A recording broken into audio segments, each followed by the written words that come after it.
की जनसंख्या अगर ज्यादा हुई मुस्लिम समुदाय के लोगों की तो फिर उन्हें अल्पसंख्यक के दर्जे से हटा दिया जाना चाहिए।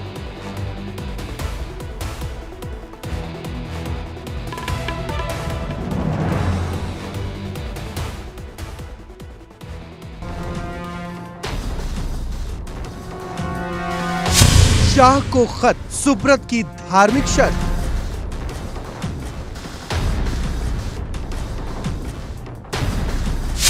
जातीय जनगणना के बाद अब धार्मिक जनगणना।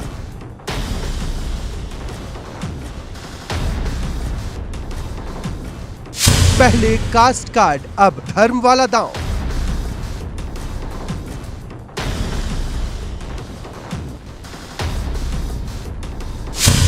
धार्मिक जनगणना की मांग, अल्पसंख्यक दर्जा खत्म करने का प्लान।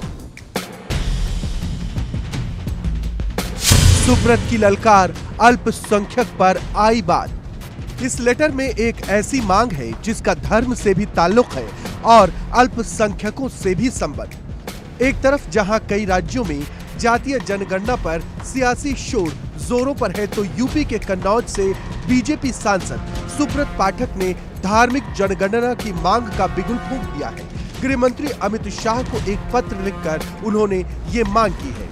इस लेटर में क्या है ये भी हम आपको बताते हैं। सुब्रत पाठक ने लिखा है, मेरी जानकारी के अनुसार सन 1947 में हुए भारत के विभाजन के समय देश की कुल जनसंख्या में अल्पसंख्यकों की आजादी लगभग 7% थी, जिसमें प्रमुख रूप से मुस्लिम, ईसाई, सिख, बौद्ध, पारसी, जैन आदि संप्रदाय के लोग आते थे। इसके अतिरिक्त 93% हिंदू थे, जिनमें अगड़ा पिछड़ा, अनुसूचित जाति और जनजाति के लोग शामिल थे। लेकिन आज हम लोग आजादी के 75 साल पूरे कर चुके हैं और देश की आजादी लगभग 140 करोड़ हो गई है। इस दौरान पड़ोसी देशों में भारी तादाद में अवैध रूप से रोहिंग्या, बांग्लादेशी और पाकिस्तानी मुस्लिमों की साजिशन घुसपैठ करवाई गई है। वर्तमान में देश के 200 जिले मुसलमान बहुलक हो चुके हैं। हिंदुओं की जो जनसंख्या कभी 93% थी, उसमें तेजी से कमी होती जा रही है। अतः मैं आपसे मांग करता हूं कि जाति जनगणना से पहले धार्मिक जनसंख्या की जनगणना हो। अगर मुस्लिमों की जनसंख्या अधिक पाई जाती है तो उनका अल्पसंख्यक दर्जा भी खत्म किया जाए। ये पहली बार है जब जातीय जनगणना की जगह धार्मिक जनगणना की मांग उठाई जा रही है। तो इस लेटर में ये भी साफ कहा गया है कि अगर मुस्लिमों की जनसंख्या ज्यादा पाई गई तो उनका अल्पसंख्यक दर्जा भी खत्म होना चाहिए। बीजेपी सांसद सुब्रत पाठक के इस पत्र से उनकी मंशा बिल्कुल साफ होती दिखाई देती है। पहली ये कि इस जनगणना के जरिए अल्पसंख्यक, खासकर मुस्लिम जनसंख्या की सटीक संख्या सामने आ पाएगी।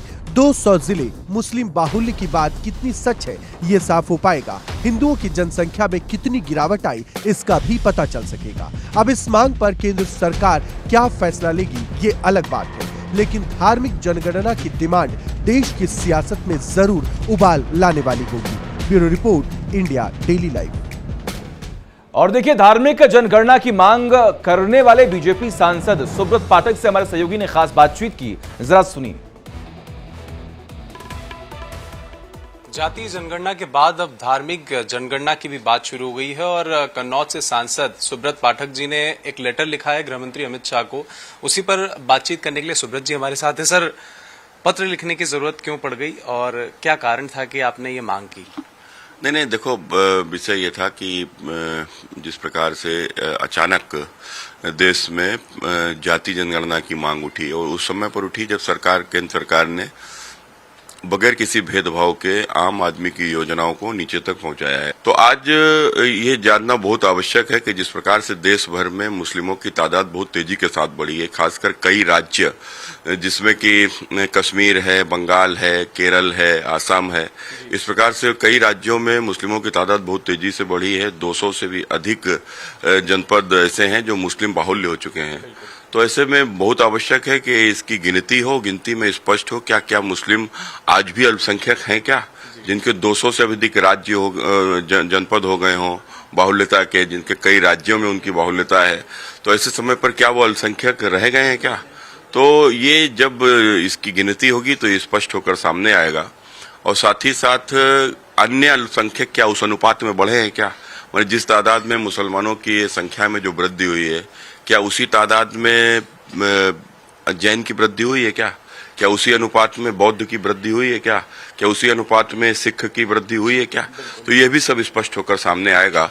और यदि किसी षड्यंत्र के तहत इस देश की जनसांख्यिकी को जो परिवर्तन करने का जो षड्यंत्र है, खासकर कट्टरपंथियों के द्वारा, विदेशी ताकतों के द्वारा, वो भी खुलकर सामने आएगा। अगर इस जनगणना को, धार्मिक जनगणना को हरी झंडी मिल जाती है तो इस तरीके से उनका अल्पसंख्यक का दर्जा अगर हटा लिया जाता है तो ये कहीं ना कहीं आप लोग इसे उपलब्धि मानेंगे या उनके अधिकार छीनने की बात? देखो, ना उपलब्धि है ना अधिकार छीनने का विषय। अधिकार क्यों मिलते हैं? अधिकार इस देश में मिला था अल्पसंख्यक के नाम पर तब मिला था जब उनकी संख्या कम थी। तो अल्पसंख्यक के नाम पर इसलिए मिलता है कि भाई उनको कोई सताए ना, उनके साथ में कोई अन्याय ना हो, उनको भी मुख्य धारा में आने का अवसर मिले। तो आज जब वो मुख्य धारा में आ गए हैं, यहाँ उनको किसी ने सताया नहीं, इनको किसी ने धमकाया नहीं, किसी ने भगाया नहीं, और मुख्य धारा के साथ में जोड़कर ही चले हैं। तो आज क्या, जब संख्या अगर उनकी अधिक है तो अल्पसंख्यक का दर्जा क्यों? बहुत बहुत धन्यवाद। तो सुब्रत पाठक जी का कहना है कि ये सिर्फ मांग की गई है कि जो धार्मिक जनगणना है वो जाति जनगणना के साथ होनी चाहिए, और ये लेटर सिर्फ अभी लिखा गया है, और अगर इस तरीके के साक्ष्य अगर सामने आते हैं तो उसकी जांच होनी चाहिए, और जो दर्जा है वो